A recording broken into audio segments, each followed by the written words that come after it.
All right, Jen Grinnell's first up. Go for it. Hi, I've had an exciting couple of months, up on the Upper Historic Loop. Last Saturday, I was walking my two dogs, and a friend was walking her dog. We walked down Dickey. A pit bull barked, came out. Everybody was happy, wagging tails, sniffing behinds, not the people, the dogs. And we walked on. We spent about 5 minutes conversing. We walked on. About 10 minutes later, we came back. The pit bull, out of nowhere, came and attacked the dachshund. It was a 7-month-old dachshund. My dog is a 65-pound dog, standing right next to it. I also had a 20-pound dog. The individual that was watching the pit bull came up, started choking the pit bull. The pit bull would not let the dachshund go. The whole time the pit bull's being choked, he's shaking the dachshund left and right. Once the pit was just about unconscious, the dachshund was released. I would like to see this council take a very aggressive action against pit bulls in the city. There's a number of cities in the United States, including Arkansas, that have taken a no to pit bulls in the city. Denver, Colorado has been tested over and over again. Some cities have even gone so far as if you have a pit bull in the city, you have to register it annually, and there's a big registration fee. And there are fencing, very restrictive, very strict fencing that is required. You've got a bunch of now you got a bunch of us old ladies walking our dogs. We're carrying mace, we're carrying pepper spray, and you won't let us carry a gun. But we're talking about stun guns to protect our pets. You've got a couple more doggies coming in. The other thing I'd like to say, I've got 3 subjects I'd like to talk about. I had a fire across the street from me several weeks ago. The fire department was awesome, absolutely fantastic. They were there all night. It was so much professionalism. They're overqualified. They are just superb. But while they were fighting the fire, or when they found time, they even stopped to tell the 20 neighbors and the 12 guests, tourists here, that you're safe, that these little cinder blocks that we have, you're going to be safe, everything's fine. They kept telling us what was going on, kept us informed. It's hard to find a small police department. We got a good police department too. It's hard to find a small fire department that showed as much competence and quality that we have. So when y'all sit down and start talking about take-home cars and everybody needs to live in this city, please take into account the supply and demand. There isn't a supply of affordable housing for our civil servants. Also take into account no one during the fire said, I wonder how much this is costing us, and I wonder how much the take-home cars were. They were superb. The third item, I don't like the meetings on Thursday. It interferes with my life. I would like for it to go back to Monday. Everybody's trained on Monday. It gets in the paper on Wednesday. We know what's going on. By the time what you're doing hits the paper, it's old news, and we've already called up here at City Hall, Bug Diane, Bug Glenna, Blood Morris. What's going on? What you talking about? Thank y'all for your time. Thank you, ma'am. All right, next is Deborah Stroop.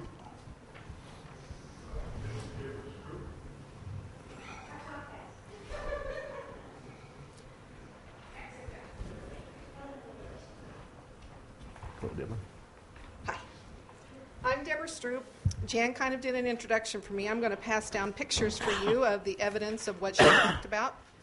Morris has unfortunately already seen it. This was a totally unprovoked attack. My little dachshund was standing totally silent, on leash, next to me. The dog came out from behind me, could not hear it, scooped her up, and had her shaking like a rag doll in seconds.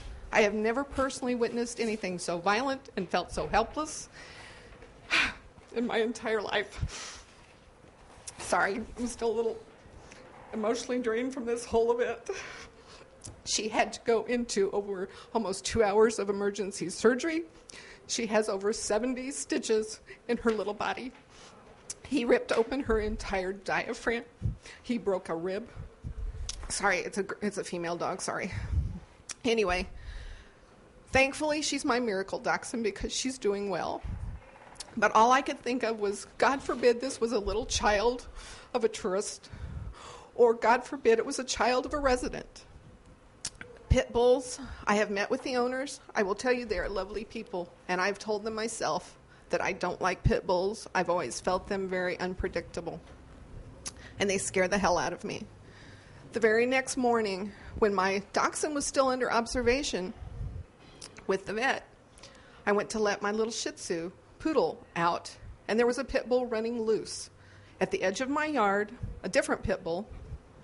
And when I tried to shoo it away, it became very aggressive with me to the point that I thought it was coming over my fence. Now, granted, I don't have a very tall fence, so I immediately called animal control and reported that one as well. I want Lulu's event to become a catalyst for change in this town. I am tired of the free wandering animals that people are scared to death of. I wrote a letter to the citizen. I've had several calls from people saying, I feel the same way. I'm afraid to walk my animals. It scares me to death with all the dogs that are just wandering the streets. We have a great animal control person. Jimmy does a wonderful job, but he only works part-time. We don't have enough funding. For heaven's sakes, maybe we should even pay him for his gas, for all I know. I mean, he drives all over the place. And he did a great job helping me, as did Morris and some other people.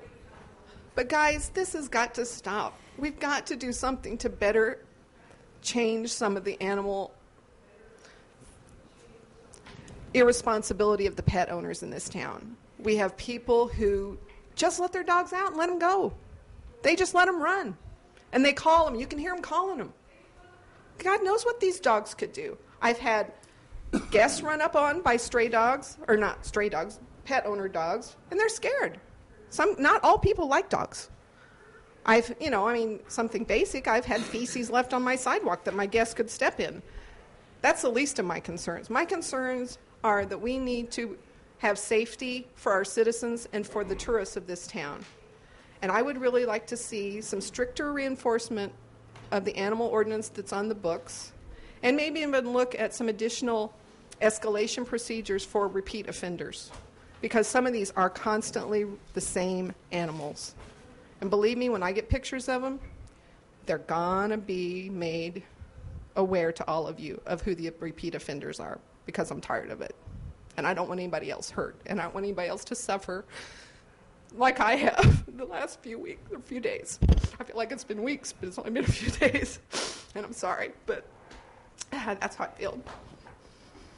Any questions? Thank you for your email, Deborah. You're welcome. And I do have that on the agenda setting for discussion of the ordinance per your request. Thank you. Thank you. Number 3 looks like Ellen Cutting?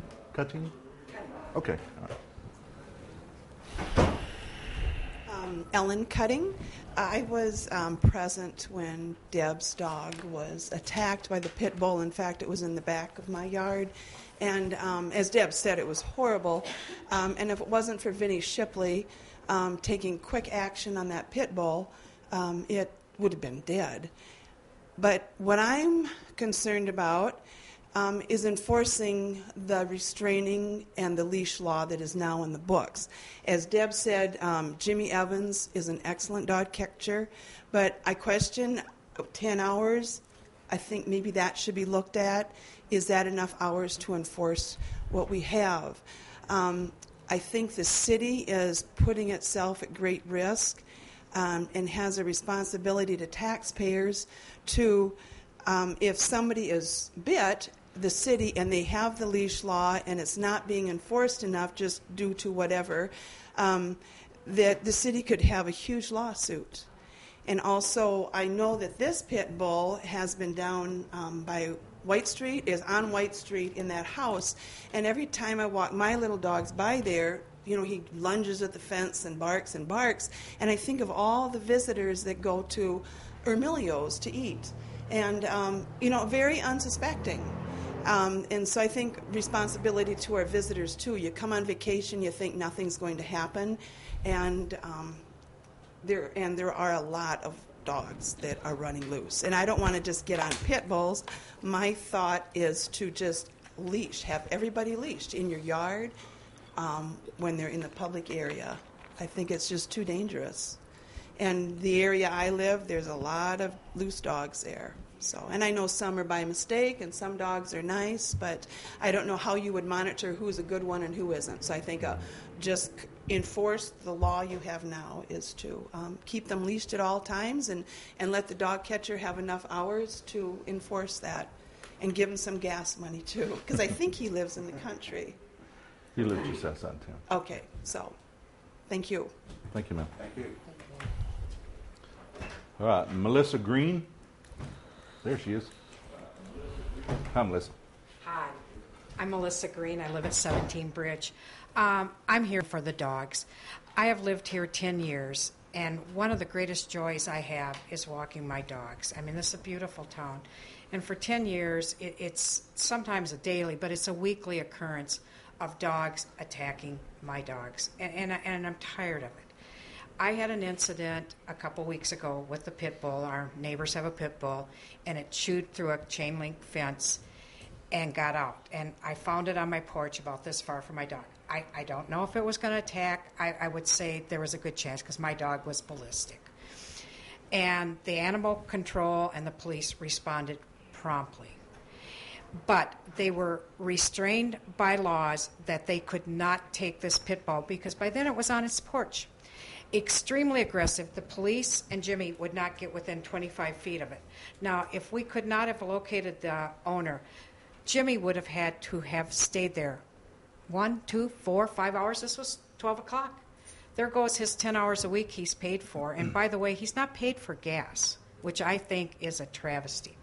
And I think this needs to be addressed. But one of the things that really scares me in our ordinance is the definition of restraint. Means any animal secured by leash or lead or under the control of a responsible person or obedient to that person's command. Well, what that fits is when the person gets up in the morning and goes, I don't feel like taking the dog out, and opens up the door and tells me after it's attacked my dog, oh, well, it came when I called it. I guess that's what that means. So I think this ordinance really needs to be looked at. There's a few things on it that does. The other thing is the pit bull that attacked this dog. And for me, this was a very scary thing. I didn't see it, but this dog came between 3 adults. It had no fear of those adults. It had no fear of a large dog. And now that pit bull is allowed back up on White and Elk in a fence. Well, hey, that dog's got numerous citations for being out. What is it going to take? A child being mauled? An elderly person being mauled? Your pet being mauled? This is something that really, truly, I want you guys to address. I mean, I don't want to see this happen. And Jan's right. Morris here said I can't pack heat, but I'm getting a stun gun. I do have a zapper for the ears and a billy club.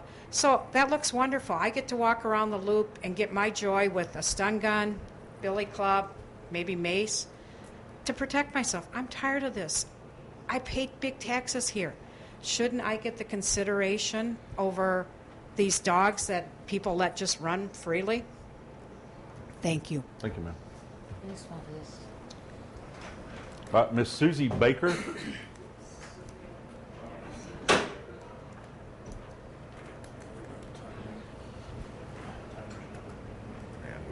We're staying pretty close.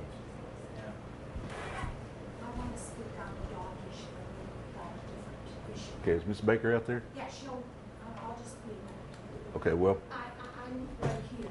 yeah. But I should have been down here. Okay. Because it's the dog Come on in, issue. man. Hello, I'm Enid Swartz, and I want to tell you that I was born and raised in Minneapolis, Minnesota, back when they didn't have leash laws. And in 1947, I was bit by a rabid Chesapeake, so I'm not a fond person with dogs. Okay. If we keep dogs running around, not on leashes, we run also the risk of biting adults. I am on 2 blood thinners.